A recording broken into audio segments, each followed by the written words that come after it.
She was happy.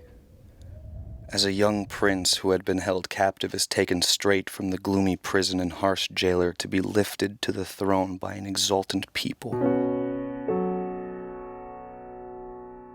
To feel the golden emblem of power and glory pressed firmly upon his curls, and see all bowing before him in smiling homage.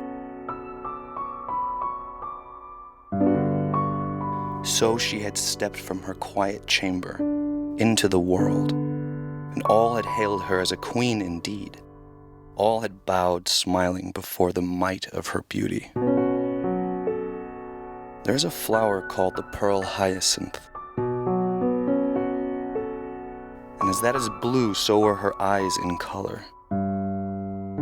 But their luster was that of the falling dewdrop, and they were deep as a sapphire resting in shadow.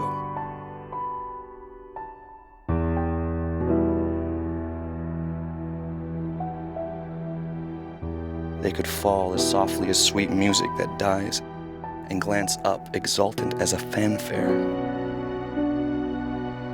Wistfully as the stars pale at daybreak, with a veiled, tremulous light, so was her look when it was wistful.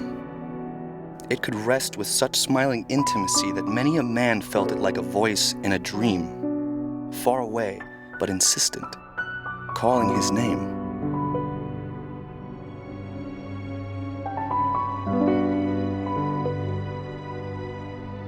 But when it darkened with grief, it was full of such hopeless woe that one could almost hear the heavy dripping of blood.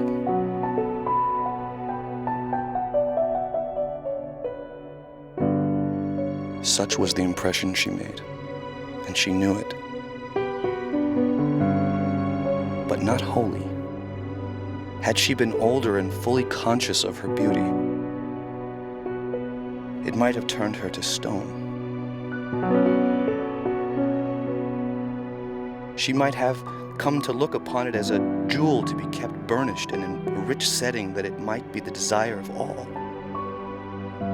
She might have suffered admiration coldly and quietly, yet it was not so.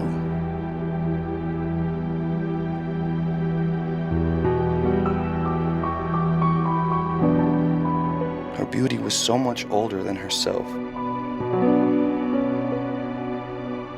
and she had so suddenly come into the knowledge of its power that she had not learned to rest upon it and let herself be borne along by it serene and self-possessed. Rather, she made efforts to please, grew coquettish and very fond of dress,